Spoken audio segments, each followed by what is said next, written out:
here. Okay.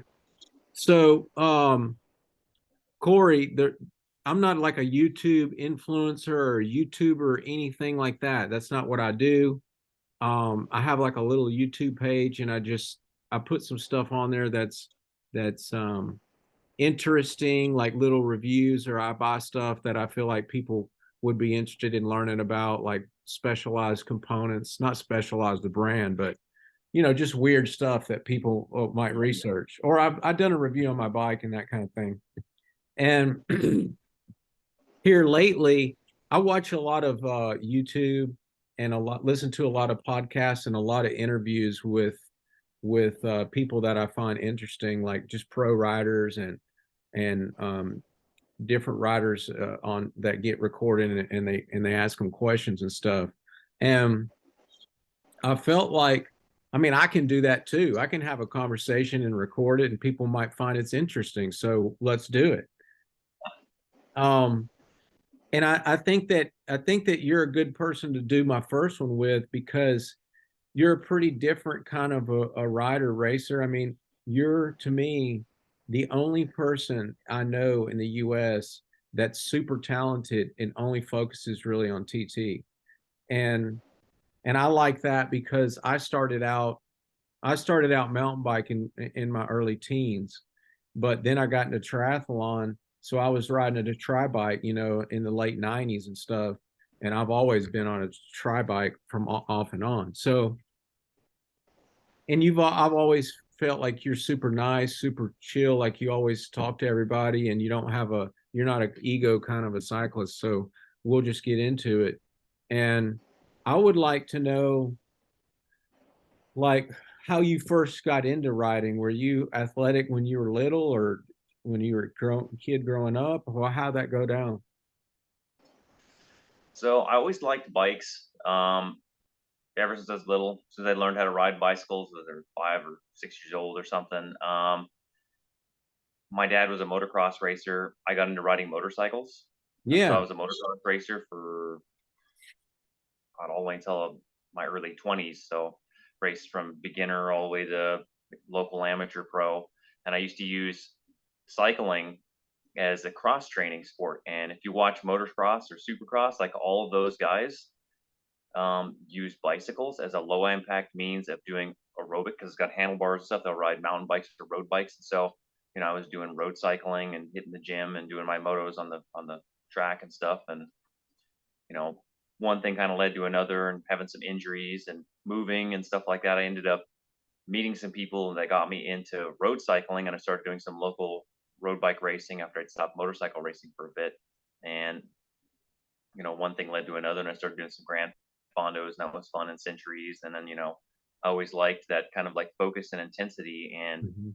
motorcycle riding is kind of like a close parallel to time trialing because you're focusing on trying to get as much speed as you can for like anywhere from a 20 to 40-minute effort, which is a lot like dirt bikes, and you're riding really at that threshold up and over. And so it was just like kind of the same but different. So I ended up getting into that, and then started, going through USA Cycling and time trialing first on road bikes, and then going to TT bikes, clip-on aero bars, the whole deal, and finally getting the full setup later on. And so it was just a whole transition that I went through, but from motorcycles to bicycles to TT bikes. So what were some of the what well, was there one injury that pretty much ended your moto career? Yeah, I'd say probably had a crash. I guess you'd call it a triple jump. It was kind of like a man-made like step down into a single, and we were kind of like jumping the whole thing, and there was kind of some chaos on the start, and it took a funky line and ended up landing off in the soft stuff. Is big, whatever it is, 80 or 90 feet, but it was kind of like a flat lip to like a vert landing, so it's kind of like janky is the term I'm going to use. Ended up hitting my head on the handlebars, and it knocked me out and broke a bunch of stuff, my eye socket and my cheekbone, and just flung me down the track, broke my foot and a bunch of other stuff. And so getting carted off to the helicopter, and bolts and pins and all kinds of stuff, and they thought I was going to lose my eye. And so it was just, that was pretty crazy, and going around on the crutches, and that whole deal, and patch on my eye. And but yeah, that took a little while to heal from, and that was a pretty big concussion. So I came back and rode some more, of course, try it again, and then some more crashes, some more stuff. And I thought, maybe I need to stop for a bit. And I ended up, you know, taking a break from it for a while, and then I ended up getting into motorcycles or ended up getting out of Right. motorcycles and into bicycles. But yeah, that was a pretty good wreck. How old were you when you had that wreck? That was 2008, so I think I was early 20s. You're 35 now? Yeah. So I think, yeah, it was 2008 because I was riding the 28 Yamaha. I think 2008 Yamaha, or it was a 2008 one Yamaha. It's on Did 450. So we're so like I would consider you very genetically gifted. And that's something that I would like to talk about while we do our talk. But I feel like genetics and talent and kind of the gene pool and the depth of how much we pull from it in sport determines really most of people's success or lack thereof. Do you think that when you were doing the moto stuff, did you start to realize that? Well, I don't even. I shouldn't presume this. Did you have the same level of talent with that as you'd have in cycling? Like, were you on the kind of trajectory to be like a factory rider or something like that? it's hard to say. There's kind of like there's talent, there's equipment, there's support structure, there's people that people that you meet, and it's kind of like there's a combination of it that gives somebody the ability to get success. And I think my combination was a little out of order on that, and Yeah, so I ended up getting hurt and not getting to my potential. I think right.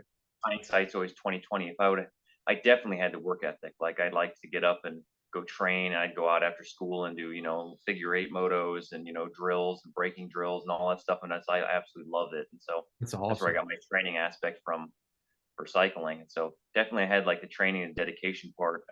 But you just don't know what you don't know. I think looking back, I never had a coach that specifically worked with me. Yeah, I didn't understand nutrition, and I just did my workouts, like go out and go for a run. Like there's no organized intervals, just figure it out as you go. But right. looking back, if I would have had all that stuff and had a mentor and a coach, yeah, probably, because a lot of That's that's really like cool. grit and determination. I'd have figured it out, but just it was a learning curve for me, for everyone. Like it was just we're not like a family of athletes. I was kind of like my dad did athletic stuff, so it's not like we had like 3 or 4 years of athleticism or 3 or 4 generations. It just figured out as you go.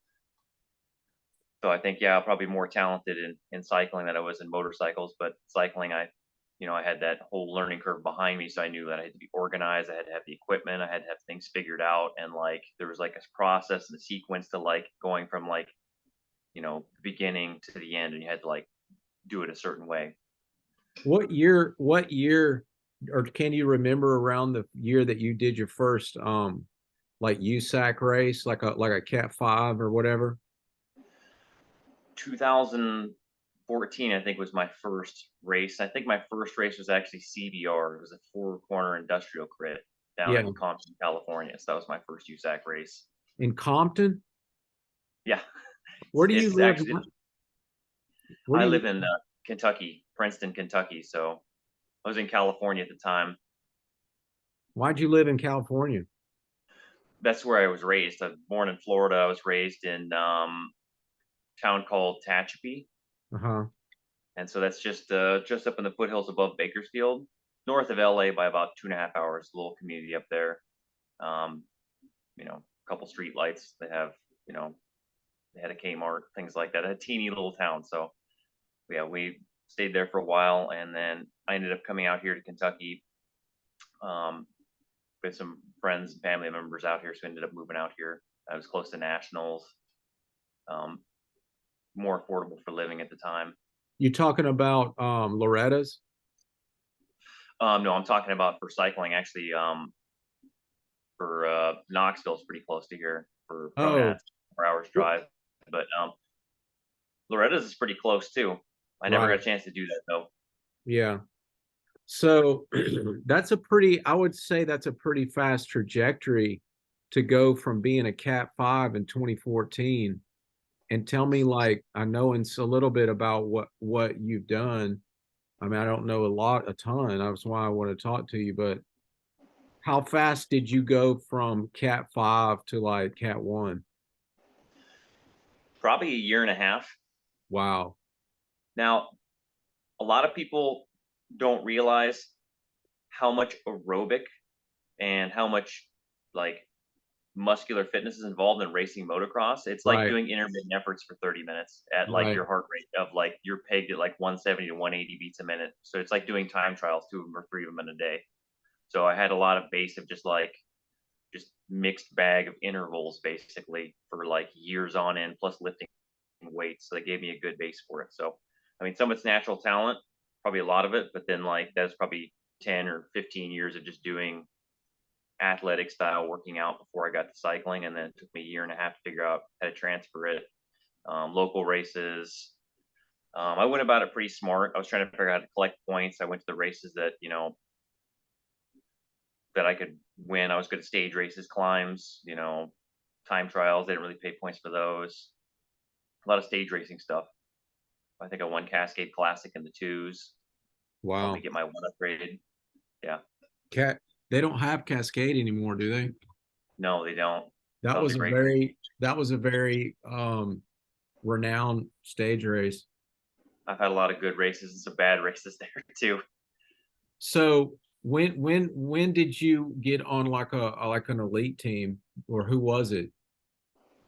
I raced for KHS Maxis, a guy Yeah. named Paul Abrams.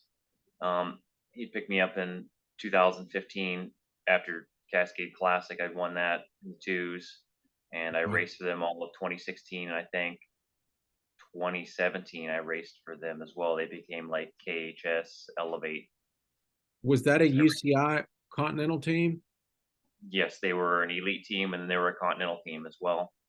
So like I know how it is now versus how it is back. I was on a UCI Continental team in '09, and back then it meant something to be on a UCI team because there was quite a bit of UCI races in the US. And back then, like US Pro Nats was all UCI teams. It's not like you could go as a Cat 1 and just do it like it is now. Yeah, So um was that whole time that you were with them, they were a UCI team?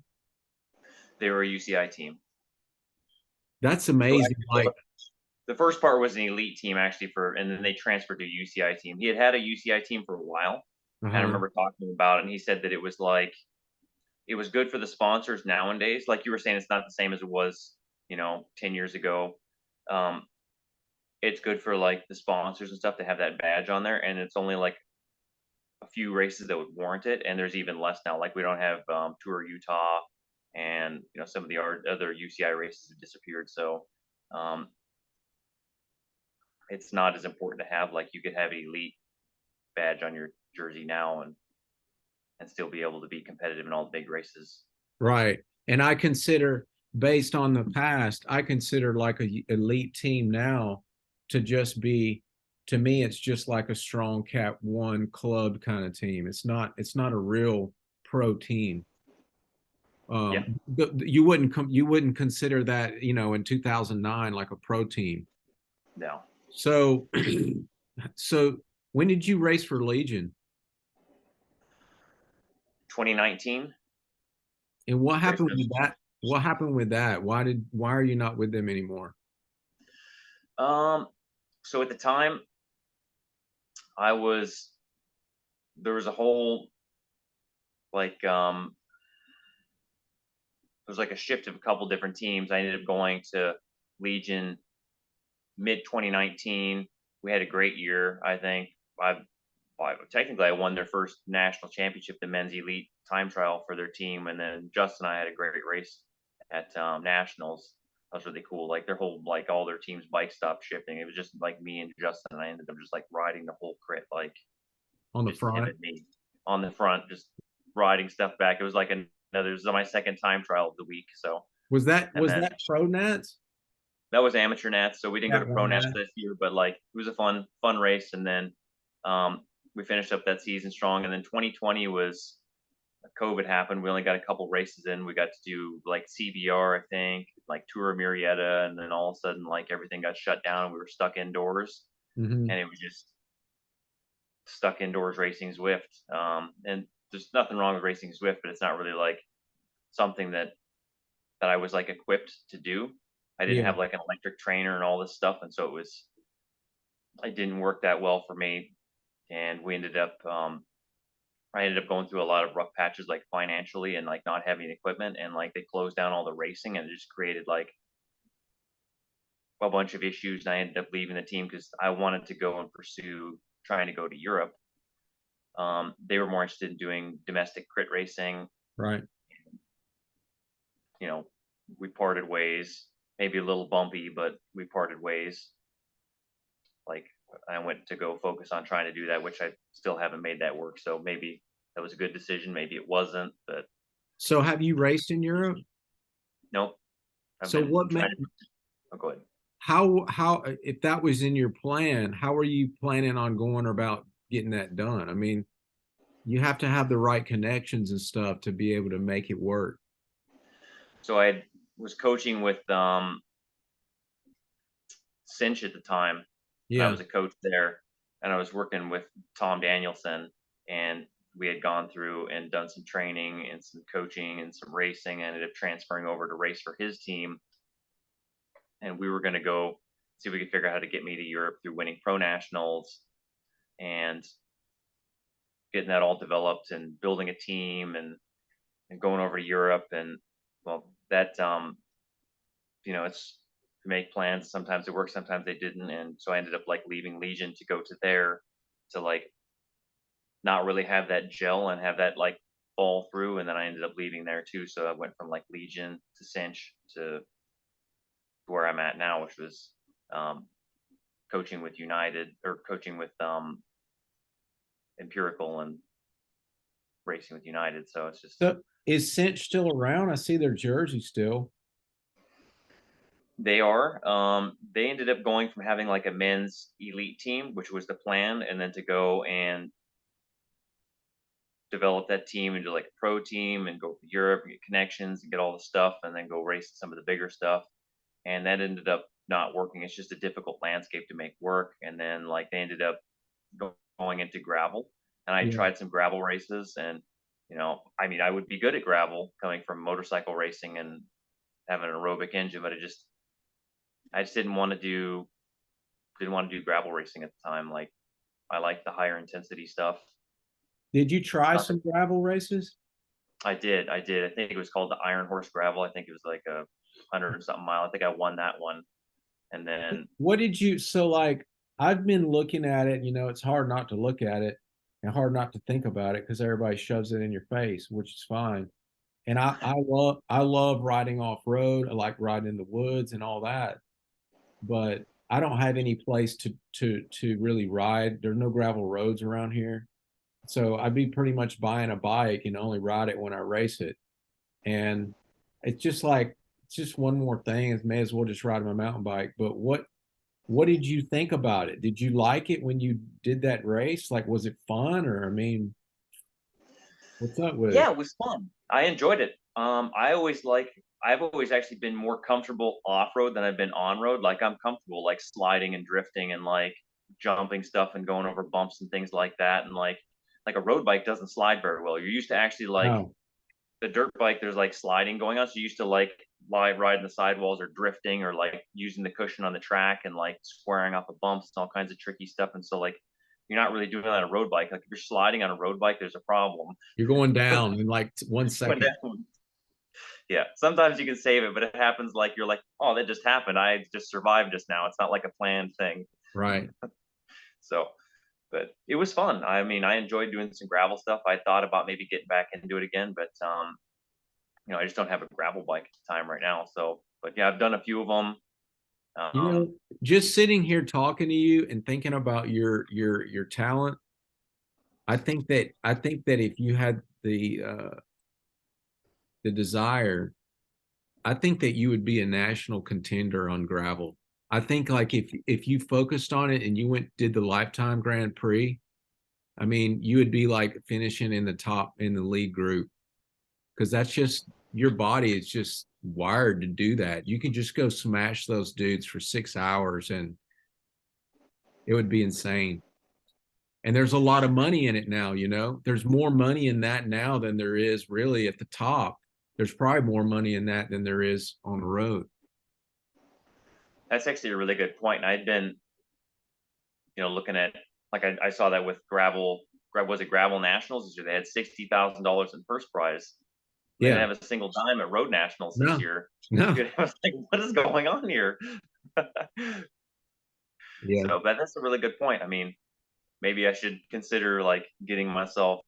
So I mean, I love individual time trial and I love road racing. It's just maybe it would be a good idea to go and find myself a gravel bike. They're a hell of a lot easier to work on than the time trial bike. You spend so much time tinkering on the time trial bike, trying to get aerodynamics right and Right. fits, and it's like I love them, but then they're like a nightmare at the same time too, like a love hate relationship. Yeah. I'll buy you a gravel bike, but I want like 10% of all your winnings. Okay. So think about it. Think about it. To me, it'll be like an investment.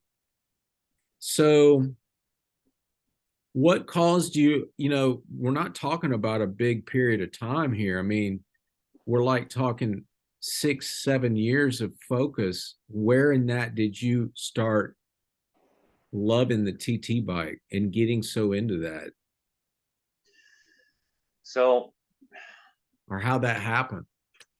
stage racing and crit racing and a lot of the races are very like tactically orientated, whereas even if you're one man that's really strong, you have a hard time like displaying your fitness in racing results unless Right. you've got a team. And a lot of the racing in the United States is either like pure climber based or like sprint based. And Hmm. so, and as criterions have developed over the last several years, it's become very tactically with a team like leading on the front, and Right. it's almost doesn't matter how many watts you have, like you're not going to ride away. You could have a 500 watt No, FT, you'd never get away. no. You could still pedal it, yeah, you'd never get away. And so it just becomes like, where can I display my talent, and what can I, how can I move that into forward motion? And stage racing has even gotten that way. Like, obviously, it's probably always been that way for a long time in Europe, but in America, you could get away with, the last little bit, riding solo in a stage race. Now there's people have got their tactics so dialed in, like you're not going to see the front on a climb unless you get led into the bottom of it,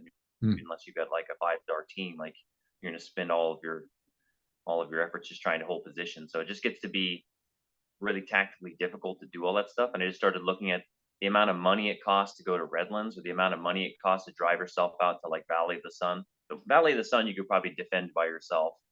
It'd be pretty dang hard, but like you could do it because it's flat. But you just had to basically pedal the front the whole time. But it became like a dollars in, dollars out. Like, Hmm. how much money am I going to spend versus can I go get results? And so I started focusing more and more on time trials because that's what I was good at. Um, and I started doing less and less crits unless they were like local ones, and less, you know, less and less stage races. And as you know, like it's become like more expensive to race, and so it's basically like a financial versus performance thing. It's the main thing.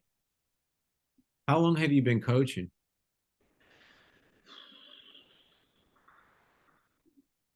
Probably, I'm gonna guess 4 or 5 years.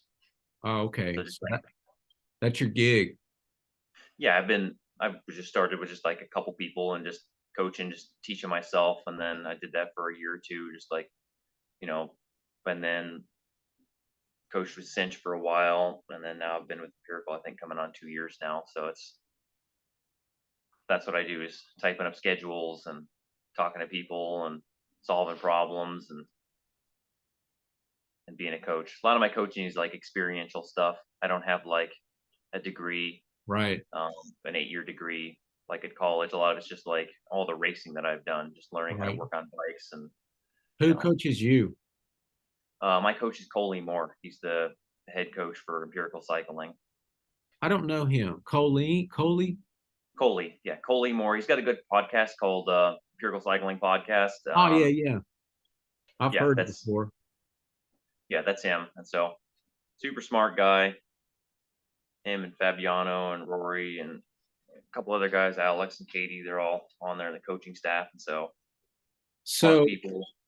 do you miss that? Do you like, I know like logically it's not making a lot of sense to do the crits and all that, but do you miss it?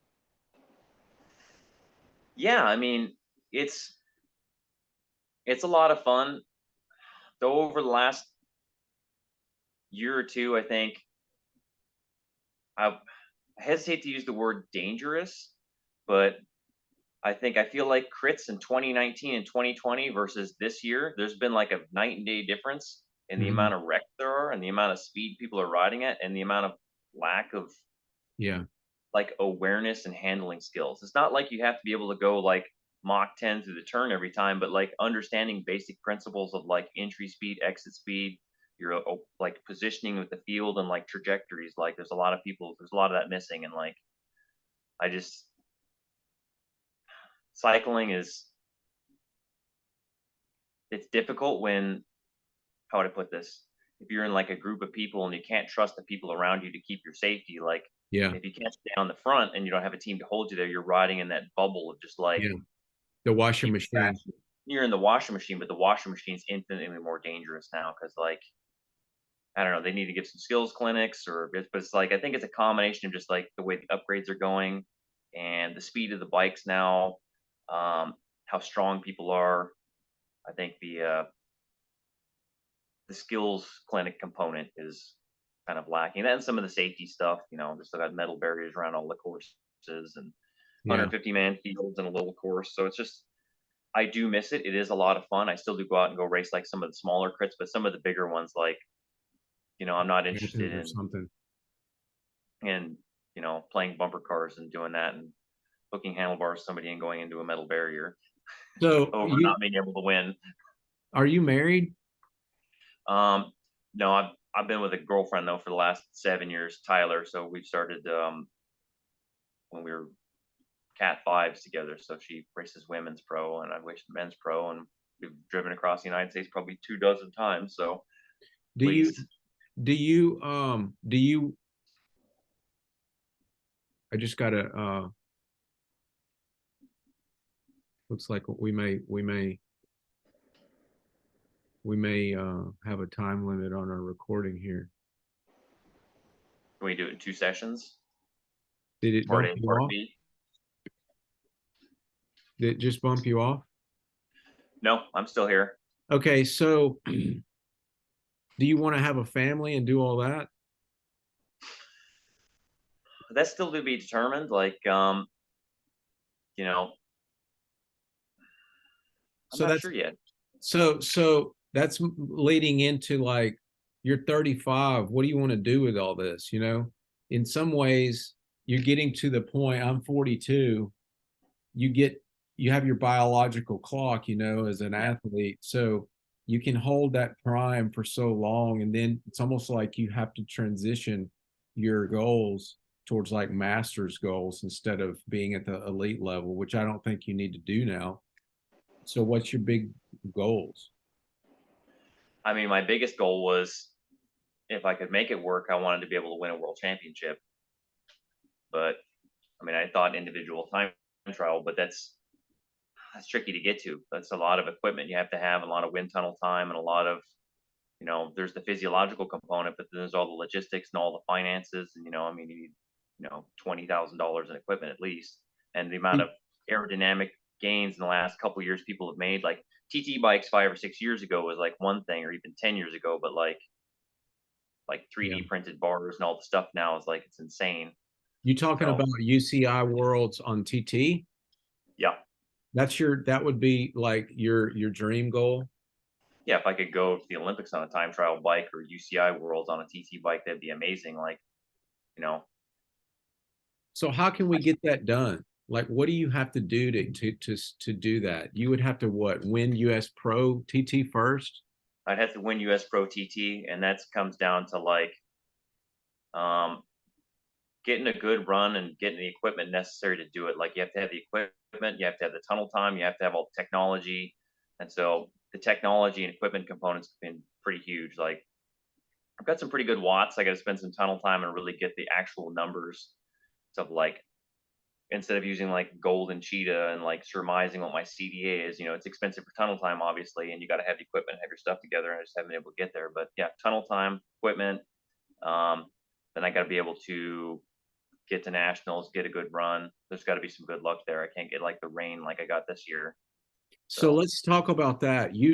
I think you won amateur Nats TT what, like by a minute and a half or a minute? something like that, minute or minute and a half. Yeah. Yeah, I mean, you did demonstrably won it, and then you only had like a week or two later to do pro Nats. And what happened there? Like, why did you Pronats. not? I think that you wanted to do better than you did. Well, I would say that it was marginally like misting rain and kind of wet, but not too bad. And then it dried up for the earlier men's runs. And Uh-huh. I think I was in run 4 of run 5, and it just like the skies opened up and it was a complete downpour. Like the downhill was like Splash Mountain. It was like, and I had rim brakes, which rim brakes do not work in the rain. Like I was pumping the brakes coming, and I almost went into the barriers in the first turnaround because I had to like pump the brakes 3 times and almost went and like washed the front wheel out. And then the So downhill was just, it sounds like it was a little technical course. oh yeah. And so like, and then it dried back up again for the other guy. So it was like Yeah. the rain and all of like, when the rain comes in, it's like a high pressure front. So there's a huge amount of drag. And so the air just turns into like maple syrup. And it's like a huge downpour of water and It's then like so dries back thick. up.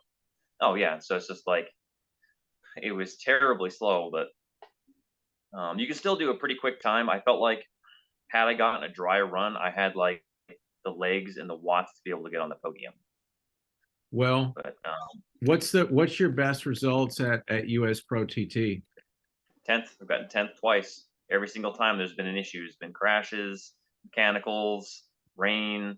It's like that course has just been terrible for me. It's But like it's going to change now, right? it's going to change. So hopefully it doesn't change to worse. But it's that course has been my kryptonite. I've done good on a lot of the amateur TT courses, and a lot of other TT courses do great. It's just that one course happened to be the most important TT and the worst course for me. Do you know So where it's going to be next year? they were saying it's going to be in March earlier. Okay, that's very And early. That's it's too very, early, man. That's way too early to do a nationals. yes, because everybody else's nationals in the middle of the year, and they wanted to have That's all the world tour guys there, but that's their idea. But then yeah. I'm wondering, like, the world tour guys will be doing the spring classics, so they're not going to be there anyways. Wow. And so they're just all you're going to do is move it into the rain earlier in the year. And they're talking about doing it in Virginia area Okay. or Winston-Salem area. So I don't know what the weather is. The weather's either freezing cold and rain there or it's hot. And so it's like a flip of the coin there that time of year. So the Olympic time trial, the US chooses who goes and does that. I'm assuming. Yes, but also pro nationals is a qualification for world championships and for Olympics. So if you can win pro nats, then you get Olympics and worlds both in one like shebang there. So, but you got to get a good run there. So it's obviously you have to put a lot of pressure on yourself as an athlete, and so it's a big Huge, ask. huge amount of pressure for that US Pro result. Sorry, I'm like Yeah, upgrading. I'm upgrading my Zoom so I can keep us uh recording here. Um and I was going to try to so do that for the 2020, and that didn't, obviously COVID and stuff. And then 2024 is the next one's coming up. Otherwise, Olympics is in 2028. And if that doesn't work, like maybe shift gears to doing gravel world championships, I guess, if this one doesn't work. I mean seriously, not just because we're recording it, just sitting here talking to you, I can't help think that gravel is like your honey hole. Um, I mean, if you had to go and smash for like 6 hours, what kind of normalize you think you could do? I mean, I guess when I was out in the flats, like on Bakersfield, smashing when I was doing that kind of training, I think I could normalize almost 300. Yeah, I yeah, think that's I would definitely think so for at six least. hours. And I mean, I I've never think, really like trained that sort of like smashing for 6 hours, but I mean, maybe more. I don't know. yeah, because Payson's the guy who wins them all, right? The Yeah. lifetime, and he's got, I think Training Peaks or Strava or somebody's posted his normalized on Instagram before. Um, but something that you should seriously think about, you know? Like I think that you should do a block of training just to go and do a lifetime event and see how you did. Probably the problem though, it's going to be expensive. I think I kind of see those lifetime events as like these kind of destination races where, you know, you got to fly to them. They're so far away, or, you know, they're in some resort town. It's not like it's something that's you can just, I don't know, maybe it could be done pretty cheap. Um, what are some of the things you like to do outside of riding your bike and training and stuff? I mean, just spending time with family. I guess Yeah, spending time with my girlfriend, just hanging out. That's other than like doing coaching and working out and training, like that's a pretty huge like time expenditure. If I'm not doing that, then like I'm specifically just spending time with family, like um and whatever that entails, going out to dinner or going and hanging out and just I like watching movies, things like that. So resting. So resting. let me ask you this. Do you have any regrets in your life about your athletic journey? Do you wish that you could go back in time? Would, if you could, would you go back in time and just delete the whole motocross and start racing your bike way earlier?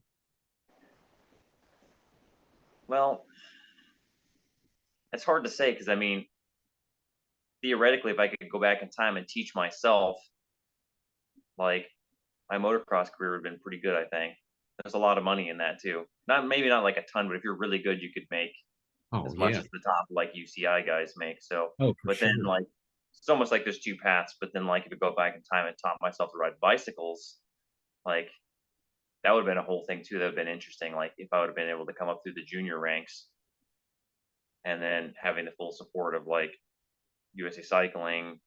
Mhm. Yeah, for sure. I'd probably already be on a world tour team at the tour right now this year. So, How much do you weigh? um, that's varied. Like, I mean, I think the lightest I've ever seen is probably 70 kilos. So I thought I was too light there for that. 72 is kind of like a lighter race weight. I'm going to say about 74. Aren't you 74 is like really where I'm aren't you really tall? You're like over 6 feet. 6'3".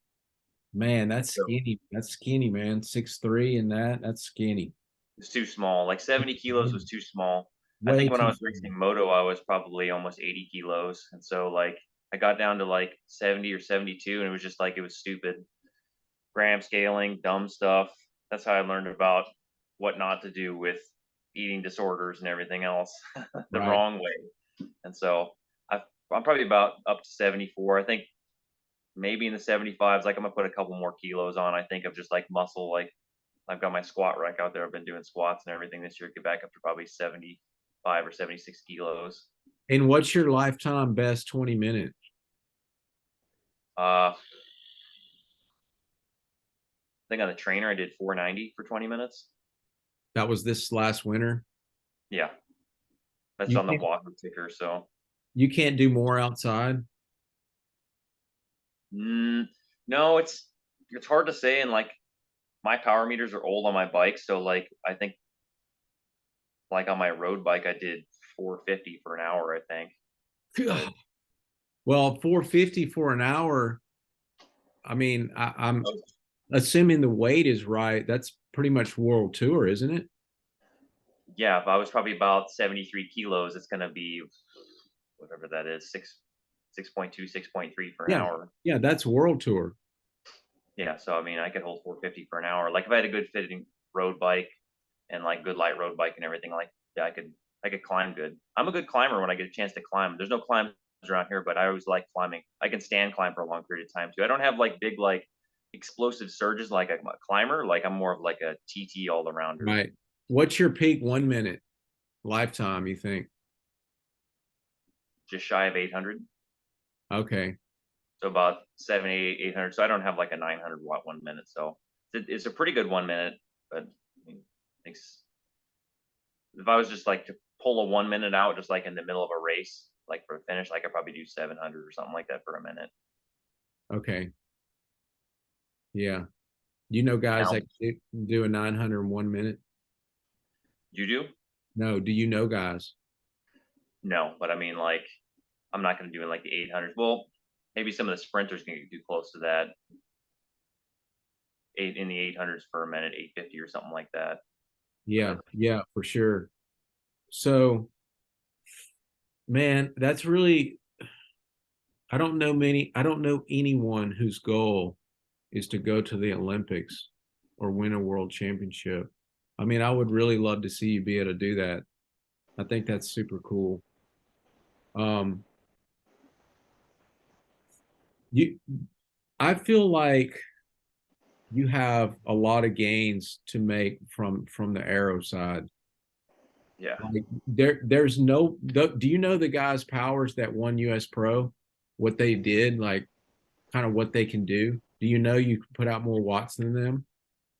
yep, Yeah, I think that when, like for me, for example, most of the TTs I'll do, I'll ask the guy who won, or I'll know enough about them to know how much they did compared to me. And I mean, so often, um, I beat guys with less. I'm doing less watts than they are, or I'm putting up this almost the same time as they are, and they're just so way doing like way more watts.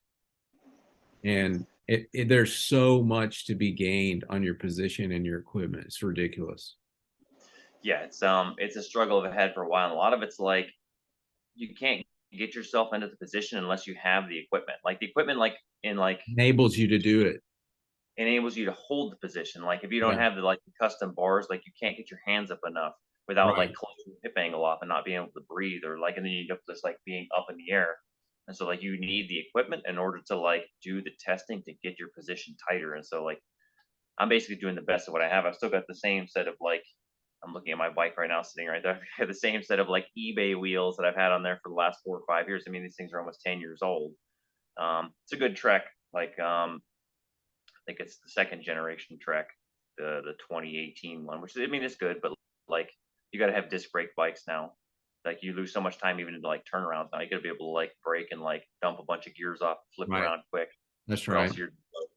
It's like the difference between like H pattern gearbox and Triptronic gearbox, like in a Formula One car. So how much, how optimized do you think your position is now? What do you think that you would, what do you wish you could change about it now, about your position? I'd like to be able to wind tunnel and to know what sort of number I'm working with now. I feel like I've tried hands way out, tried hands like really close, hands up and tight, um, flat back, way forward. I tend to like to roll my back a little more and have my arms a little closer and like my hands up tighter. It tends to work like the best for like power and what feels like the best for me aerodynamically just by like a sense of feel, but like that's very unscientific. So What I wish I could change. when you say it feels more aerodynamic, what sensations do you have that you feel it? What are you sensing to pick that up?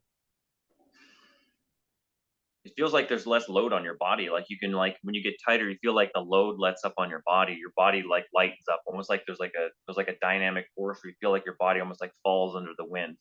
You can hear like when your head gets up into the air, like where the air goes versus like when you get down. You can tell where the air like tugs on your suit, and you can start moving around with your head and where you put your hands, and so you can hear kind of where they go, Right. and then you can kind of feel like, and you know what I'm talking about. You can feel where like your body feels like it falls into a slipstream, and Mhm. so it'd be nice to be able to experiment putting my hands way out, but I think I'm not much of a flat back guy. So like the flat back like position, I guess would be like the mantis position doesn't really work. I don't produce power like that.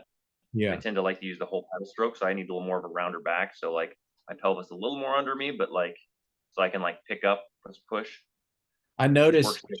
Yeah, I noticed your back is really rounded. Like Yeah. when you look at your pelvis and how it sits on the saddle, mine's like super rolled forward, and yours is rolled back like almost on a road bike. And then from your back, you're getting down into the arrow position, which I But think I wish I could ride like that because I think that is more of a powerful position for your muscles to be in when your hips roll so extremely far forward, you're loading up your quads like crazy. And yeah.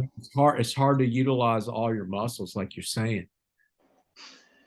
Yeah, so they kind of run that rolled back pelvis position, but then there's like a sweet spot. But like if you're too far rolled back, you can produce pretty good power, but then you're way open. And how do you get the front end to you? Because then you have to bring the front end way in up, and then like the it's kind of taken a while to figure out. But like I think I've got my setup pretty good where I've got kind of like a rounded back where it's not too much like this, where maybe you produce really good power, but then you're really unarrow. But if I'm flat back, like maybe I'm really closed off. But so You I guess to answer that question, it would be nice to be able to go to the wind tunnel if I had like unlimited funds to go and try 2 or 3 different positions. Like, see, yeah, like, am I faster in like a cannonball position or in like a mantis position or a Superman position? and try different helmets too. I think that that is super individual thing that you can't just figure out on your own.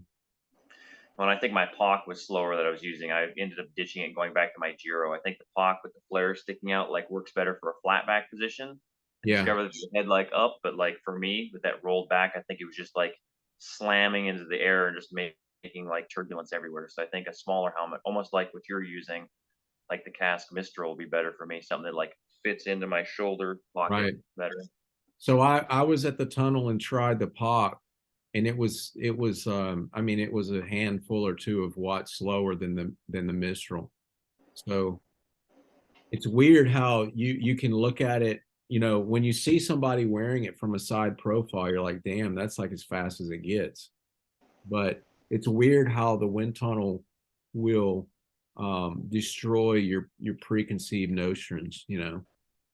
Well, I just noticed that there was nowhere I could put my head where it sounded quiet. Right, And it just right, sounded loud everywhere. And I was like, this has got to be slow because it doesn't clean up anywhere. right. So have And you not consulted like with any special TT specialists that are work with riders like you to optimize them? Have you not gotten to have no, it's just, it's expensive. It's just, I know, but it seems like you would have those connections to where somebody would just have a conversation with you about it and just do it, you know? no, nope. I mean, I don't have any of those connections in cycling. I mean, I'm a coach, I work with people, but like, it's hard to get the connections in cycling. Like, I don't really have them. So, Yeah. um, yeah, and not a lot of people in the United States are really like into TTing. No, no, no, we're not. Crits and sprinting. A lot of people are really into sprinting, which is cool. Like I wish I had like a 2,000 watt sprint. That'd make my life easier in some ways. Yeah. I know But your sprint and it's not very good. no, I had to move over here on that one time to keep you from going around me. Yeah. So, um, is there anything like about your physiology or your body? You kind of mentioned that just now, but that you wish was different? Like you're kind of given the body you got, but is there things you think about like, damn, I wish I could change that? Like I don't know. like me, for example, my right leg is 10 millimeters longer than the left. That's given me problems my whole entire life, you know, and I can't do anything about it.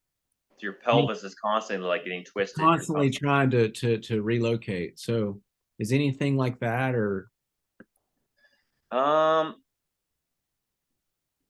I haven't been in any specific PT specialist to tell me whether something's like, out of whack, but I feel like, I do have to do a lot of work on my hips. I probably from breaking my foot racing motorcycles because one of my arches is probably a little different, but like, what do you do um, about your hips? What do you mean you got to work on them a lot? just PT work, stretching, um, you know, How often simple do like gym stuff. how often do you stretch? Um, I try to work. I don't have like a specific like set in stone schedule. It's more of like something I can tell like it needs to be worked on. Huh? Right. It's like I can feel like if it starts moving out of place a little bit, I'm like, okay, I got to work on this. I got to sit on the foam roller for a little bit. And I got to go through and do like some step ups on a chair and like get this to let go over here Right. and start working on mobility again, or else your lower back starts going out of whack and everything else. So now that you're so focused on the TT bike, how often do you ride your road bike? Um, Or say so we're in September now, out of the whole year, what percentage of it was on your road bike? it was probably 50-50. Okay, that's pretty high. 50% of the time is probably on my TT bike. Every time I was doing interval sessions on my TT bike. So Do if you I'm do, doing like 30-30s, or if I'm doing like 20-minute efforts, or anything like that, steady states, tempos. Maybe I do tempo sets like on my road bike. If I'm going out doing like a 6 hour ride, I'm doing like 10, 20-minute tempo sets like every hour. right? Then I'm on the road bike doing 20-minute tempos and then like endurance. So I hear people talk about these 30-30s. Is that 30 times 30 seconds on off? Yeah, 30-30 is like an intermittent where you're doing like 30 seconds, like you can either do paced or like maximal. Like if when I say maximal, it's like your hardest 30-second effort you think you could do while still being able to recover for 30 seconds and then repeat. Yeah, They're I don't good. ever do those. Yeah, they're good for race prep if you're like needing to like get that more, how to put this, getting like a better feel for racing. Like in a crit where you're gonna like surge over the top of your threshold and come right back under and do it again and come back under. Like it makes you more adept to doing that. And so, Well, and there's what's like a the whole different. what's the difference in that and just over unders?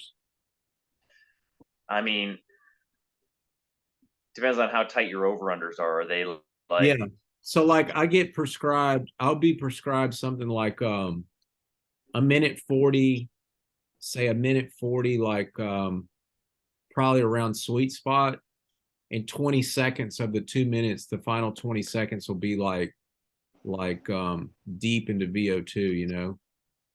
okay? So that's more like that works more like your time trialing area where you're doing like you're still holding a steady pace and then you're lifting and then like coming back, and that's like really good for TTing. Like the 30-30s are a little more maximal where you're doing like a 30-second effort, like you would do like maybe it's the last lap on a crit where you're doing 30 seconds down a straightaway like maximal, and then you lift for a turn and you get to like coast for 20 or 30 Right. seconds. Not that happens, you usually coast for 10, but like imagine if you coasted for 30 seconds, you're straight like coasting and then like lifting and then coasting and then lifting. And so it gives you more of like a ceiling push when you're doing that.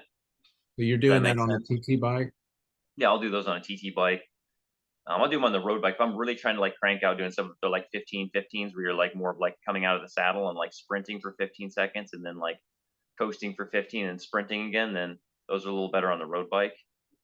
So Like, do you run the same length cranks on your TT bike as your road bike?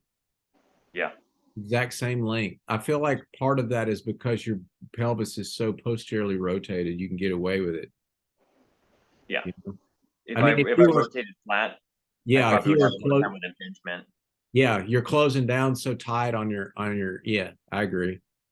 Huh. So what do you run? 175s? 175s. Technically, by the inseam, like old school inseam calculation, those are probably shorts for me anyways. They say I should run 177s. So like 175s are probably short, but that's like I've always just like run those since I was in Cat 5. And that's what I've had like physiologically adapted to.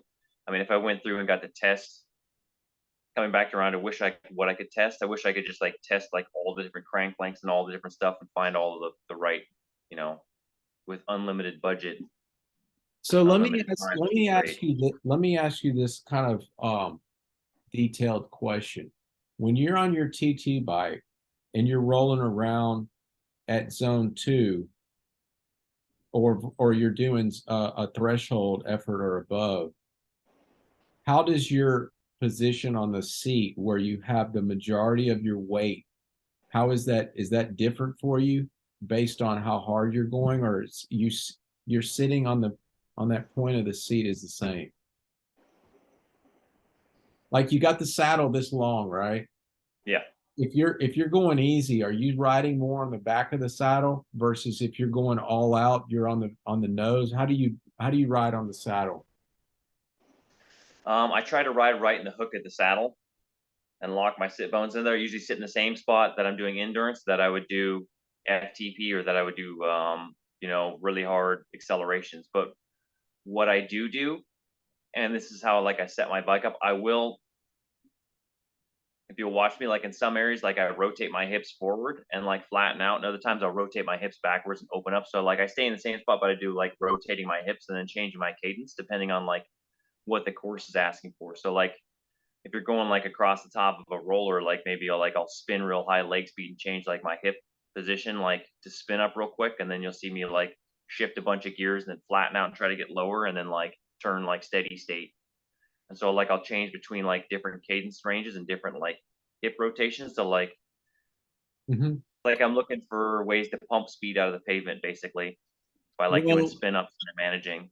I also feel like as you change that position, you utilize not necessarily different muscle groups, but you emphasize some more than others. So it's like Mhm. you got this long effort, but you kind of stress more some muscles versus the others, and you try and kind of spread it out so that you don't fatigue so fast. Exactly. So you try to use all the tools at your disposal. So I look at like the course and I'll go down like I'll pick the course and break it down into like three spots. There's like attack sections, steady sections, and rest sections.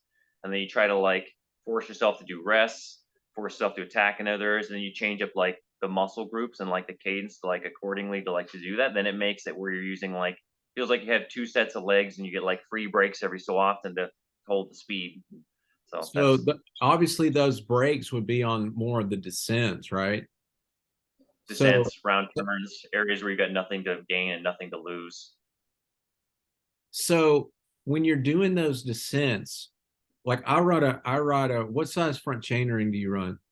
I got a 60. Yeah, I run a 62, but I run between 50, 60, or 62. And so guys like us that run a big ring, we can stay on the power hard on the descents up to like say 45, 47 miles an hour. You still getting something out of it. So Yeah. like at the course in Roanoke, some of those ascents were crazy fast. So when it's that fast, what zone, or I mean, you're not probably paying much attention to it, but are you falling all the way down into zone 3 on those descents like that? Oh yeah. So like the course in Roanoke, like view up all the steppers on the way out, and you flip around all the like the stair steppers on the way back down. Like some of those areas I was doing under 300 watts for like blips where I'm just doing like 250 or just straight coast. You see 0 watts for a second, like because Okay. you're doing 40 something miles an hour. And like I could either be pegged like revving out trying to do like 370 to do like a tenth of a mile an hour faster, or I can save it until like the pavement comes back a little Right. bit. Then like you're holding 35 and you've got the legs back. So you give a little over here to like gain a bunch over there, Right. theory, anyways. And so So on those climbs like that, how far over? I mean, are you going beyond your zone 5, like your VO2 max zone? Are you going beyond that? Or are you just going into it, and depending on how steep it is, determines how deep into it you go? I mean, a lot of it's by feel, but yeah, there's like we're using the same example of like Roanoke. Like a lot of those like steppers were like several minutes, like 3 or 4 minutes, and there was like a flat spot and then 3 or 4 minutes again. So those were like over unders. So what Right. those were like. That was an over under. So it was like 3 or 4 minutes over, and then like a couple minutes under just to hold steady, and just like using the little surfs in the pavement just to like cheat speed, but you're basically doing like under, and Yeah. then like straight coast to the turnaround, and then but like the big climb on the way to the last turnaround, that was like a VO2 max of like 3 minutes. I think I was out of the saddle like I'll probably almost hit 190 beats a minute. I'm sure, just like Right. flailing on my bike standing. So at what point do you decide to get out of the saddle? I mean, it's got to be like down pretty slow. Like for me, it's like I'm not going to get out of the saddle unless it's maybe like 12 miles an hour. So Depends on the wind direction. And it depends on what you need. Sometimes getting out of the saddle and chugging a gear at 70 RPMs like clears your legs. And if Yeah, you've got a tailwind, you're like a giant sail too, and it pushes you up the hill, and you're like, all right, this works. But other times you stand up, you're like a speedboard at 12 miles an hour because of headwind, and it's like, well, that's I'm just true. gonna have to suffer and sit in the saddle the whole time here.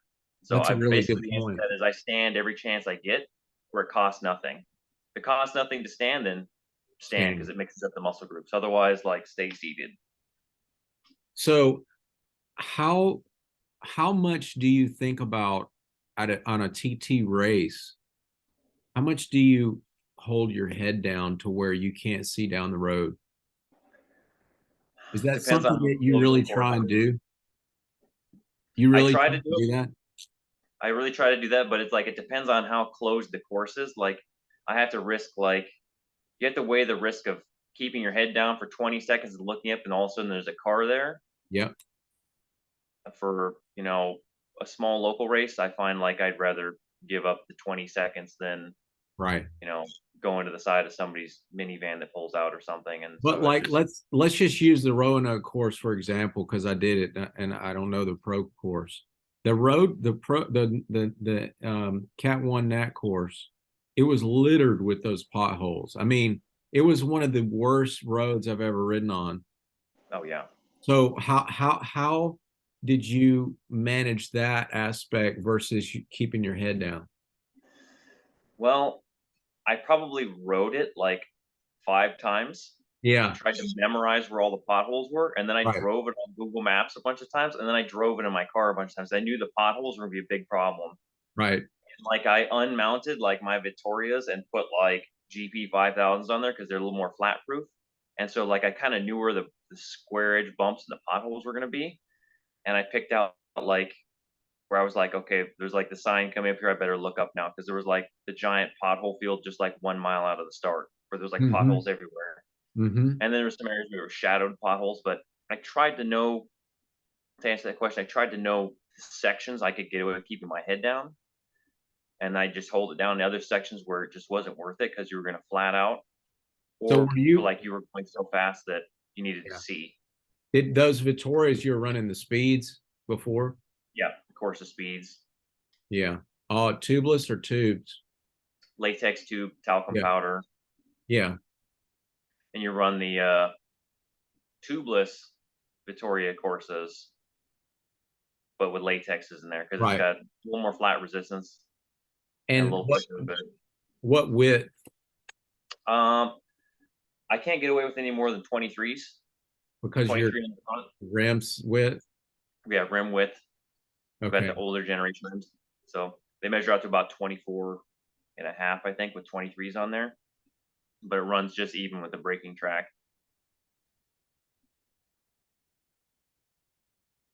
Do you think you've reached the genetic potential of your um I mean what you can do I think I can get another 20 watts out this year in VO2 max.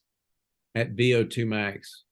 No, at FTP by doing a VO2 max block, I'll get another 20. You do? Yeah, Didn't you add like another 20 or 50 the last year? yeah. So tell me how like me for example, I feel like races that I'm like second or third or whatever race it is, if I had that 20 more on my FTP, I'm going to gain two or three positions like every single thing I do. How are you getting that? How are you getting that big block out? That big block of watts, that's a lot of improvement. Um, it's called a VO2 max block, and it's miserable, but it's you get some good gains on it. It depends on your ability to recover, and it Yeah. depends on the type of athlete you are. But like for somebody like me, I can do double days, probably 3 days a week Uh-huh. for 2 or 3 weeks. So anywhere from 15 to 20 sessions of VO2 max. And Wow. so yeah, so it's really hard. It feels like a stage race, probably 3 weeks in the tour or something. But it's just like you're doing like an AM and a PM where you'll wake up and you'll do like 5x5s at like 500 watts and just spin like 110 RPMs until you feel like you're just going to grenade. Yeah. But like you're easier on your legs, but it's like you're breathing maximal. And so Right. that's why the higher cadence. So you're not like taxing all the motor units. Then you like eat a bunch of carbs rest, recover, and then come back and do 3 minuters in the evening.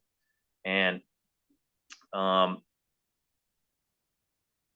basically, it allows you to do them like twice in a day, and then you do the next one. Then you try to keep your volume up, like doing like 5 hour rides. So if you're doing like 25-hour weeks, then like I'm doing, 25-hour weeks still, and I'm just doing like VO2 max during that time. And for me, like the double days with high cadence works well. I try to see if I can at least PR one of them, like inside those sets, works good for me. And then once you take and do that block, a big block of recovery, and you see a big bump in wattage usually. Would Like I you think I say saw like you mix 30 PR? something. Say again? You said you mix PR? Yeah, I'm trying to get some PRs in there as well. Oh, Like if I'm doing like sets at like 500 and something and maxing out my heart rate, then I try to see if I can get like 505 for the next one or something, at least for one of them. so when you do a day like that, what do you do the next day? So the next day is usually like a long endurance ride, just like easy, where I'm just doing like 200 watts and just go out for like 5 or 6 hours and just ride, and then it just like helps like push like the stimulus. Then you take like a rest day afterwards. And then you do another VO2 day? Yeah, some of them are back to back where it's like fours and threes, and the next day would be like fours and threes again, and then you take like or like fives and threes, fours and threes, and then like recovery day, and then fours and threes, and then like um endurance day. So it's usually I'm doing like I think what's called like a 3 split 2, and you're doing like 2 sets of VO2s and then like a long endurance ride and then 2 sets of VO2s, and there's like rest days in between each. How do you have But time to do that much training? wake up super early in the morning. Like a lot of mornings I'm up at like 3:30 or 4 o'clock in the morning. Get up, do my early morning coaching, typing for a couple hours, and then do my riding, and then work and stuff in the middle of the day again, coaching and typing and chats and whatever else I have to do, and then like the secondary workout would be later on in the day. So how many hours of sleep do you feel like you need a night to keep going? About seven, Wow. about Wow. seven is what I get. So like I So recover on seven. Like I have that's you don't know how blessed you are. Like for me, that number's like 9. I wish I could sleep for nine. Like I wake up at seven and I'm like, it's time to go. And I'm like, I don't know, like my body is like wired to wake up with the morning at like 4 o'clock in the morning. But like Crazy. I once I once 8 o'clock comes around, I'm tired. I'm done. That's Nighttime grits amazing. don't work for me. So, but 8 o'clock runs around. What time do you try and go to sleep? Right around there, 8 o'clock or so in the evening. Yeah, you pretty much have to. Like, if I'm training really hard or volume or whatnot, I mean, I 8 is just kind of like maintaining me, keeping me going. But like if I get 9, I'm starting to like every workout, I feel like I have punch. Yeah. But 7, it's like no way, man. If I did what you're doing, I would completely blow up and be done. Yeah, seven. Sometimes I'll get eight. 7 to 8 is usually pretty good right around there for me. Like No, I think 7. I've got a pretty good recovery system. I'm pretty Yeah, good with my nutrition. So between like having the sleep, and I'm an organized person, so having my schedule organized throughout the day, good with nutrition. If I'm working from home, I can really manage my nutrition. And so, and I can manage, like, I can put my feet up if I need to here and there. And so, like, the 7 hours works good because, like, if I'm working on the laptop, it's not like I'm outside, like, pushing a wheelbarrow around and, right. like, digging a Top ditch of or something trees. like that. Right. So, that way, I'm, like, really fortunate. Like, Do you use any technology like a where like Whoop or anything that's measuring any numbers? No. no, a lot of it's just by feel. Like, Yeah.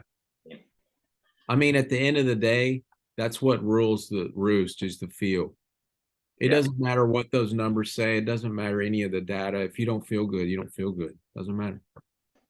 Yeah, a lot of it's just by feel. I mean, yeah, the numbers would be great. I'd love to be able to go through and do all the number stuff and go number crazy, but then a lot of that stuff takes a lot of time, takes a lot of time Yeah. to manage it. It's expensive to get all that stuff. You got to like upload all of it and sort through all Right. the metrics and everything. And I'm just like, well, I'm just gonna do this for now because you only have so much time in a day to focus on Right. stuff. And So when you say you think that you can get another 20 watts at FTP, how many did you add last year to your lifetime? 30 You added 30 to your hour? and 30 the year before. God, that is, VO2 Max block works. you're gonna have to It's email me. You're gonna have to email me that block. okay. I It's mean, I won't gotta be be able, ready for it. I won't be able to do it. I don't have that much time, but it's all, I can lower it down, you know. Well, you can do it in different ways too. You can do like fives, fours, and threes throughout the week, or some people work really good with doing like FTP slash steady state on one side of the week, and then like VO2 maxes on the other side. And so it's like you got to watch it in like the metrics, and you can see like there's actually like the VO2 maxes like will trend up sometimes in like WKO, or sometimes like you can like check like the last part of like each one of the little intervals and see like if the efficiency factor is getting better and stuff like so you can manage it and monitor what's happening. So are you're Uh, using WKO? yeah. Okay.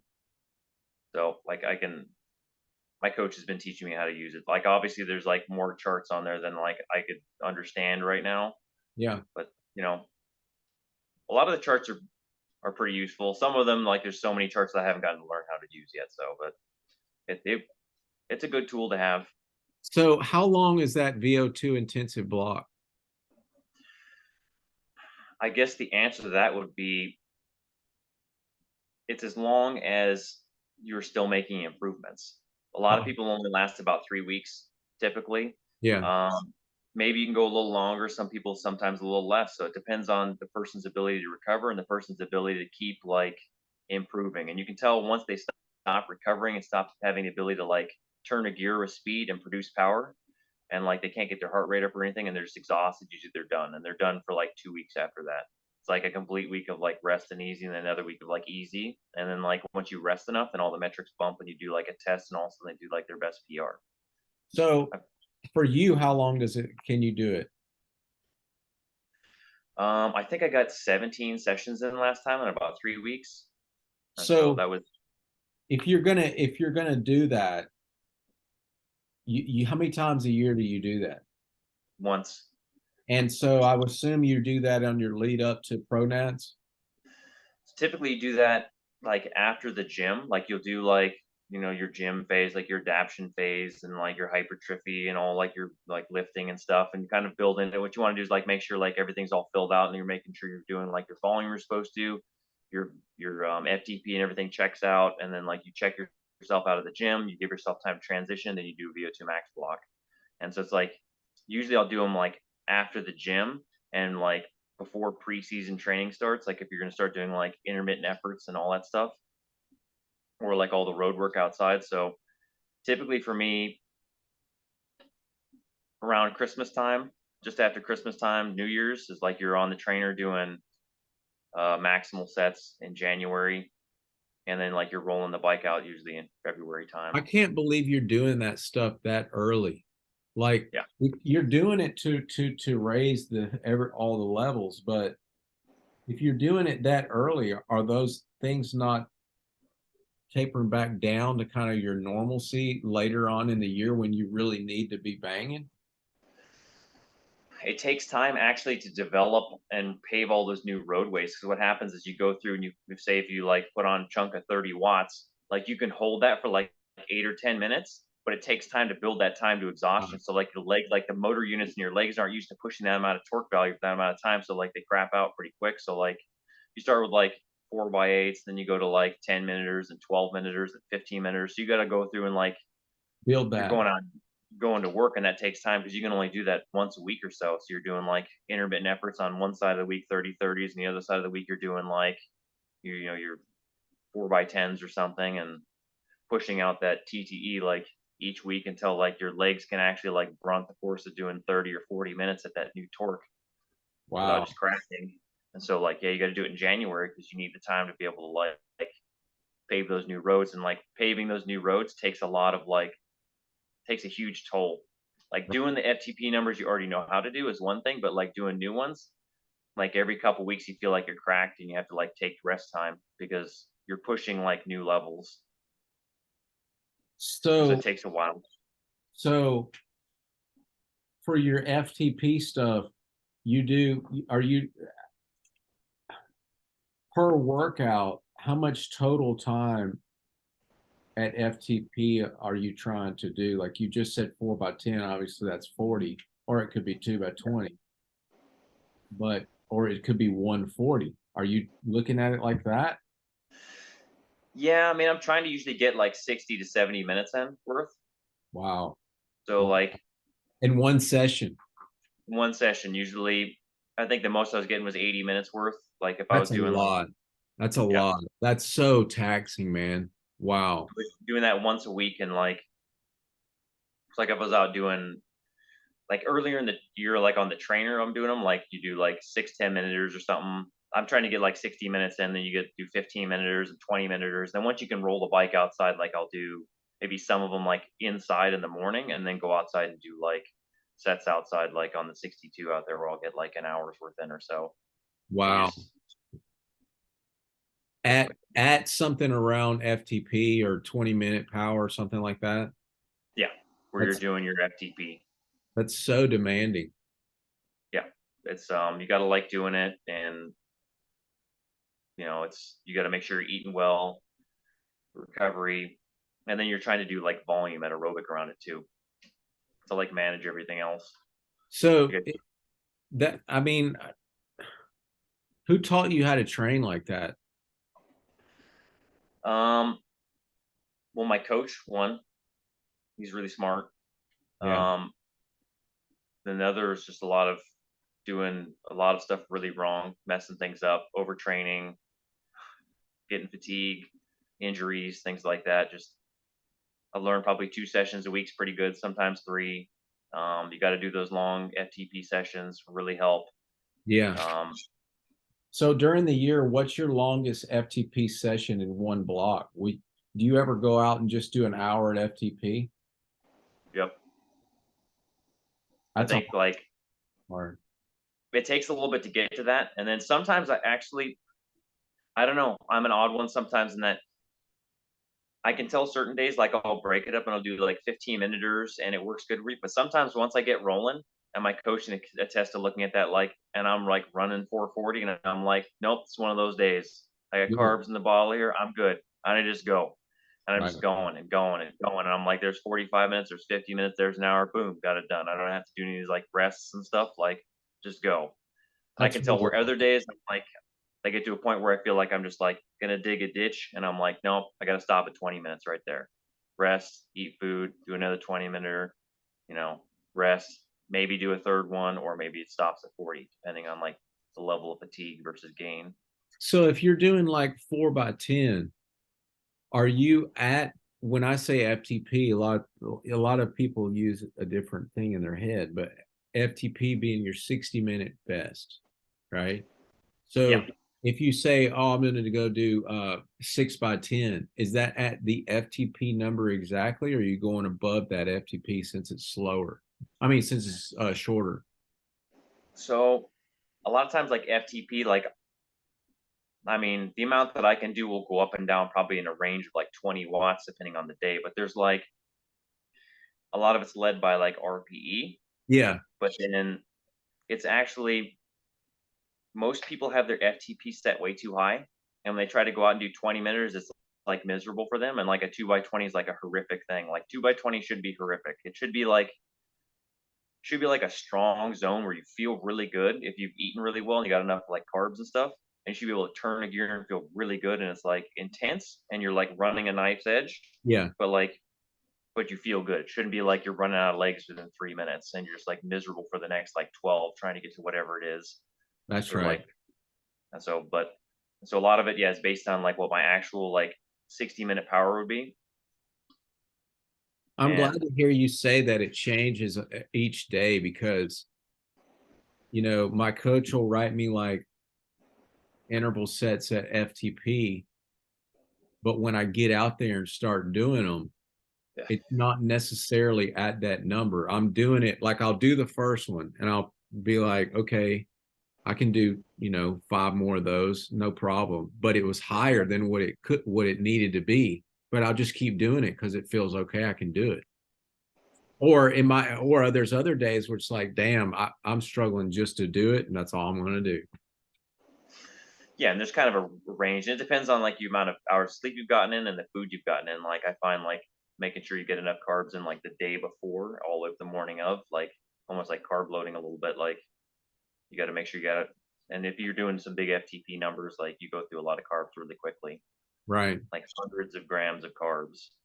So when I'm doing something a little longer and harder, let's say it's 3 hours with intervals, I don't have any issue taking in 120 grams an hour to do that workout. What do you do on those grams per hour? Yeah, as much as I can get in over 100 an hour. Like if I'm doing FTP, I've got every last gram of sugar and carbs I can get in a bottle, Right. Right. and everything I can get in that's simple. So, and like a lot of like that fueling comes from the day before too. Like whatever the ride was before, if it's like a recovery ride, then like after that, like I'm trying to get enough carbs in like after the recovery ride, all the way up to the turn of the pedals the next day to make sure I'm getting like enough carbs in. Then like you manage it in the ride. That's really good. Do you ever have any issue finding that it's hard to maintain your weight Um, in the sense that you gain weight, like you crush all these carbs, but then, days later, do you find like you get a little ballooning effect or no? so it depends on like if I can really focus on really like high quality stuff, then I won't really get like too much water retention. Yeah. But it's like certain carbs like will give me inflammation. Yeah. Like certain ones won't, like rice and stuff works really good for me. I think things like with too much wheat and stuff like doesn't work for me. Hmm. And so like it depends on like what I eat. So it has to be like anti-inflammatory style of foods and very simple foods. Yeah. Not too much sugar off the bike. The only time I have sugar is on the bike. Right. I only have it when I need it, and then I can keep that inflammation down. And it's like I eat like for the workout, high Hmm. quality and like the quantity for the workout, and then like the next day is like not so much. Then like you can gear it down a little bit, and then Yeah. like you don't really like put on any like tissue for like from fat or anything. Like you might like see some like inflammation just because like the load on your body, but that goes away pretty quickly too. Yeah. I've found that if when I train super hard or long, I gain weight. And then when I take the rest, I shrink back down. We're talking like 7 pounds I can go up. And it's just inflammation and water and stuff. Water retention, inflammation, probably some of it's like plasma volume you're gaining just from doing all those hours and stuff, and like your body's actually going up because you're making gains. Right. It's weird. I think that's interesting. But yeah, like stepping on the scale can be a whole thing too. Like I don't even have a scale in my house right now. I got rid of it like after the last like bout of like getting too light. I was like, I'm done with this. That's really So good. I just do it all by feel now. But my coach wants me to start weighing myself again, so that's good. Like once every 4 days, just to track it, so we can figure out what that optimal weight is and make sure I'm heavy enough. Uh-huh. Because you can like track like I got to figure out how this chart works on WKO. Like you track like your watts per kilogram based on like the amount you weigh versus your FTP, and it like graphs it all out, and you can like look and see what your race ready weight is, and so you make sure you've actually eaten enough like in any given day, and you're like, okay, well your race starting weight is actually 170, not 165. So you got to Hmm. make sure you weigh that and eating enough food. So it's just That's another way to cool. track stuff. But I only use Training Peaks. I used WKO back 15 years ago, but should do it again. Um, do you have any do you get any anxiety around like racing or upcoming events? Like let's say when you had to do pro nats, when do you start thinking about pro nats before it happens? Like for me, I can start thinking about it a year in advance. And every week and month that gets closer and closer to it, you kind of think about it a little more and more and more yeah, until it happens. Do you find that as you get closer and closer to it, that you build up any kind of anxiety about it? so I learned when I was motorcycle racing to try to identify the source of the anxiety so that you can relieve that stress. So it's not a repeating anxiety. Anxiety is like a signal. It's either like there's something you need to watch out for, or something you need to learn, or something you need to address. So there's like an anxiety. It's either like a fear-based anxiety, or it's like a performance-based anxiety. And so it's like you have to be like, well, what am I nervous about? And you have to like trace back and be like, I'm nervous because I don't know, like maybe I feel like I'm not strong enough or something. Like, well, what can I do about it today? So when Hmm. I get to the race, I'm nervous about it. I'm like, well, I can do some more training here, or I can do this, or like maybe I'm worried about like the downhill, or I'm worried about it's going to rain or something like. So like, well, if you're worried about the rain, what do? We set the tire pressure up correctly. We, get where we can see visually. We know the course well enough. We know where we can ride hard. Know the areas where we need to go easy. Like, and then you have a strategy for it. Then you're no longer nervous. Like, so addressing each one of those like little like anxiety areas, and like finding like what that root cause is, so you can like address it and prepare for it accordingly, or like find the right like mental outlook. Then it like relieves the stress, and then you can just focus on like the task. Yeah. I feel like certain people have a higher propensity to being anxious versus others because your brain is like an organ, like your stomach, and some people can eat gluten and others can't. And True. others can be exposed to certain stressors without any physiological effect, and others can't. And like for me, it's almost like I'm not anxious about, something going wrong on the day or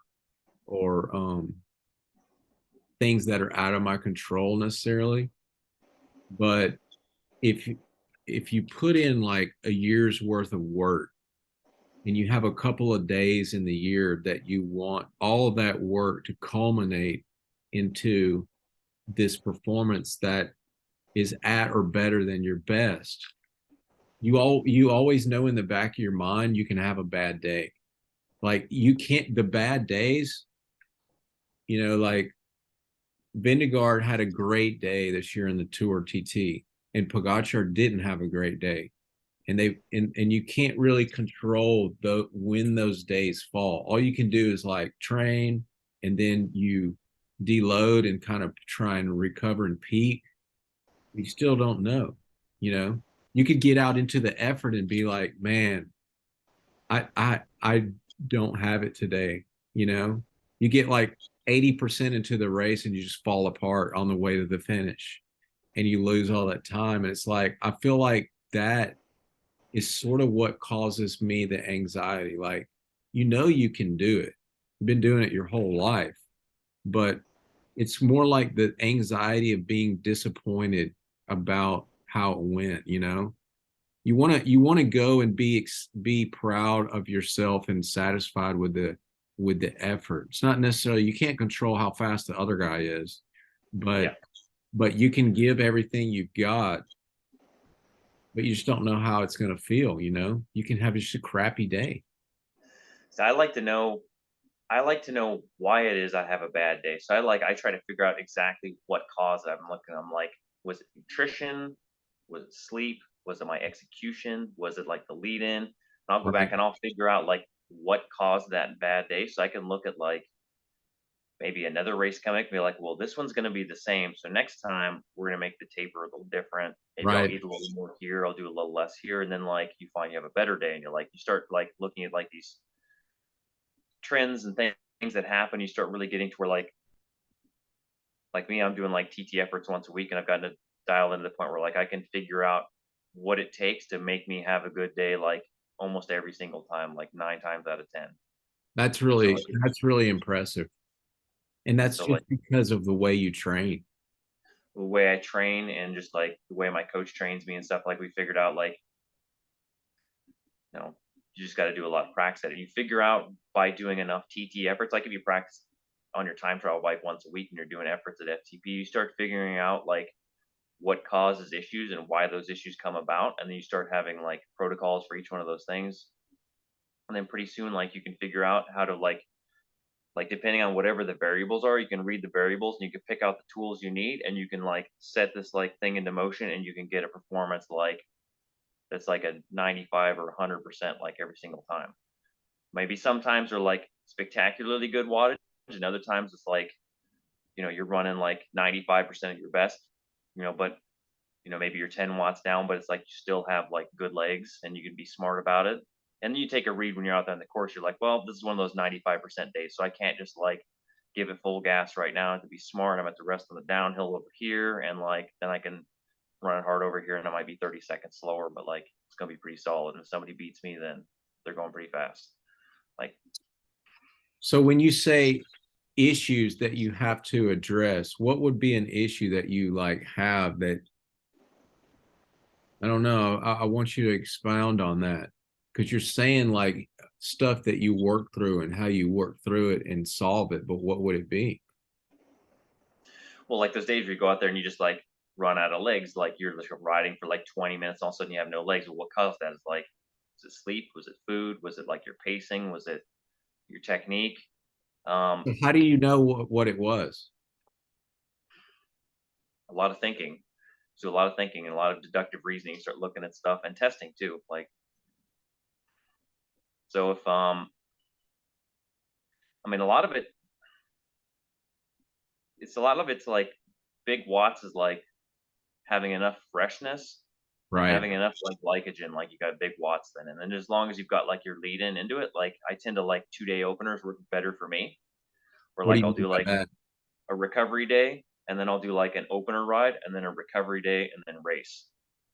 So it's like rest, opener, rest, race. And it's like, and then I do like a 24-hour loading method where like I'll do 24-hour carb loading. I'll get like 10 grams per kilogram of body weight in. And then I got the glycogen, you rested, So when you say rest, is that a day off? just like a recovery day. Go out and just spin really Been light, like around. 100 watts, 150 watts. You can do a couple little 30-second spin ups if you feel like it, just to open the legs up. Do But you like, yeah, feel pretty easy. do you feel like you like that spin day does anything over just not doing anything? What do you think you get out of that? It just kind of keeps my legs moving, keeps me from getting like rest inertia. Feel like sit around. You can sit around for a day. Some people they work really good with complete rest. Like I know people that like the spin is like more stress for them to put their riding gear on and put their helmet on and go like poop around for an hour than it Right. is for them to just stay on the couch. Because like 3 hours worth of prep work, like you do an hour, get your bike ready and get all your stuff and go ride around instead of just like sitting down for that. Like they're better off. For me, like I feel like that's how I am.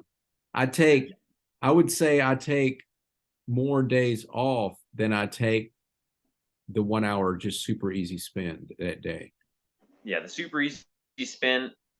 Like I feel like some people work better like having a certain amount of load on them and to like maintain openness, where other people like need to just like completely shut down and rest and then they can bounce back. Like Right. some people they rest too many days, then it takes them a while to like get them back off the couch. Like Right. not like literally, but So like they just feel blocked up. so if you were going to go into the Olympic day or pro nat day, what's your lead into it? Say five.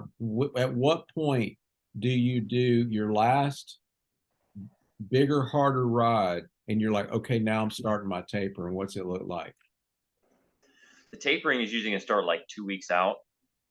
Wow. Um, because you start like really like steering the ship towards that. Like you start like steering it towards it maybe like 4 to 6 weeks out as like what you're focusing on, like specific intervals. But then like 2 weeks out, like you start like bringing back the volume, start like dropping the intensity on stuff. Like you're not doing like 60 minutes worth of FTP anymore. Maybe you're only doing like 30 or 40 minutes, and like you're doing shorter sets. So you start like draining fatigue, start like, but like keeping like the freshness and like openness there. So you're keeping sharp, but you're like minimizing stuff down. And then like the week of it leading in, it's pretty easy. You're just doing like little openers, easy rides, recovery, and then I'll do like that 2 day opener style where I'm like recovery ride, maybe an hour and a half with some openers, recovery ride, Right. race. And like my warm up on the day is like if I've done that right, I only have to do like one opener set. I roll around for like 5 minutes.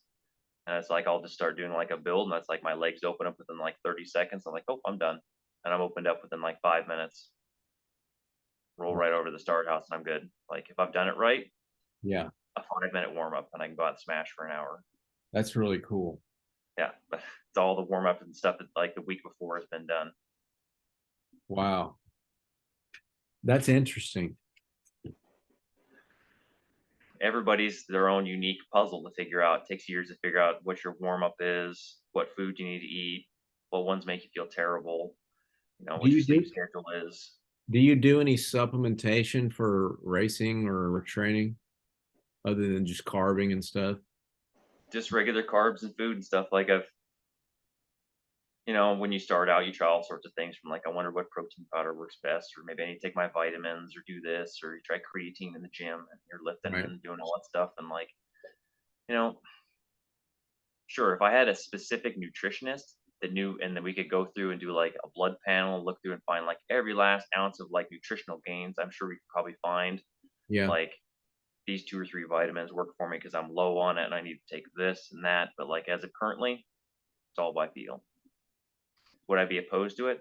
No, of course not. Like I'm sure there's gains to be had there, but it's probably beyond the scope of like my rate of perceived exertion, and it would take like a specific staff and a performance group to look through all that and ascertain what exactly I need to take. What about sodium bicarbonate from Morton? Like topical edge or like No, the ingested one that is in there. It's in there. Are you familiar with Morton's products? I have tried them. I haven't Okay. taken them extensively, but So sodium bicarbonate messes your stomach up. And that's it's a alkaline, it's a base, so it's going to try and neutral out your acid when you're threshold and stuff. So to get it past the stomach, they use these like little BB pellets that are like hardened sodium bicarbonate, and you mix it with their they call it it's an alginate. But we use alginate at work, but it's like a gel. It's like a jelly, right?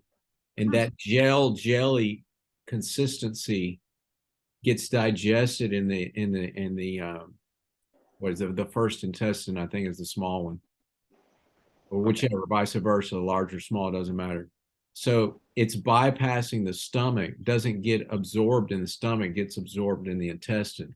So the sodium bicarbonate goes through the wall in the intestine, which doesn't mess you up.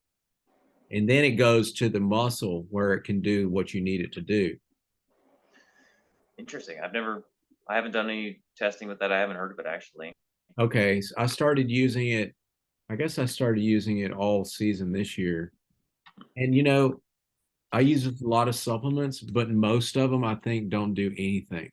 I don't feel like they do anything at all. Maybe like 5% of all the stuff that I take might do something. The rest is just I just take it just because I hope it did something. Just in But case it does something. yeah, but sodium bicarb is one of the ones I think does do something. Yeah, I mean, So you should try it. Just try it. It's what it's going to do is if it worked, if it does what it's supposed to do, it would reduce your perceived exertion when you're putting out a lot of lactate, interesting. Okay. you know, because it's going to buffer that acid. Yeah, I haven't really. I mean, I think I've tried like baking soda in a bottle once, Yeah. a long time back, Yeah. That's and not going like to end well. that doesn't end well. No. I tried the old school method of baking soda in a bottle. Was it like 2 tablespoons or something like that in like a 16-ounce bottle or something like that? You're supposed to drink it, but like most people can't handle it. You go running to the bathroom afterwards. Yeah. I've never done it. So yeah, but I've tried it. I'm not sure if I really found like a performance like gain. I didn't really do a good test of it. I didn't have to go to the like run to the restroom on it, but like I just wasn't sold. But it sounds like the version you're talking about could be worth a try. It's super expensive though. That's the only issue. Like each time you use it, I think it's probably like $13 or something. Okay, so you use In that. order to mix it. Like when I first got it, I tried it for several of my harder workouts to try and just see what it was going to do. And now I only use it before a race. And all the instructions are stuff and in there. You need to take it like an hour and a half before you start because you need that time for it to get to the muscle cell. Hmm. Does it have like a window of time it would work for? Yeah, Like, yeah, they have like a graph, like a graph over time where it shows like supposed peak levels and then like the taper off. But I actually heard in, do you listen to Chris Miller, like the Roadman podcast? He's a guy from no, Ireland. So he did a interview of Remco a couple weeks before the Vuelta, and Remco mentioned it in his interview that about him taking it and other guys taking it in the world tour. But um, so it must be a thing. That's not what caused me to buy it. I bought it because everybody knows it's supposed to work. That's what PR lotion is, you know. I don't think that works at all, but they're trying to bring it through the skin to get to the muscle. I think that's kind of not going to work, but yeah, I it's don't know if there's any way to get it topically through your no skin, like into your into bloodstream. the But muscle cell. Yeah, but I mean, the massage portion of it works. So like, you can give yourself a massage, and like, I think that's probably helps. But yeah, I'm sure if like, I don't know. look it up. Morton. I don't know what their product name is, but it's going to be all over their websites. Their sodium bicarb. I'm gonna check Like, it out. yeah. I think that we should probably finish. I think we've been on for 2 hours. Is there anything that you would like to say? Um, well, first of all, I just appreciate you taking the time to talk to me. This is really cool. Yeah. And then, I just hope, like with all my cycling and stuff, I can inspire some people to do some cool stuff on bikes. That's why I like doing it. I like being good at stuff and sharing it with people. So I think, in the end of the day, um, being great at cycling is it's a lot of fun, but it's a lot of fun to be able to take that like skill set and be able to share it with people and connect and hopefully see them do things that are really cool too. So that's a big part of my cycling is you know I think that helping other shows. people have a fun time. Yeah, I think that shows in how you interact with other people. I think that there's a lot of guys in the peloton who only do it for themselves, and it kind of you can pick up on that when you're around Yeah, them. And you're kind of like the opposite of that. And you don't know when your last day is.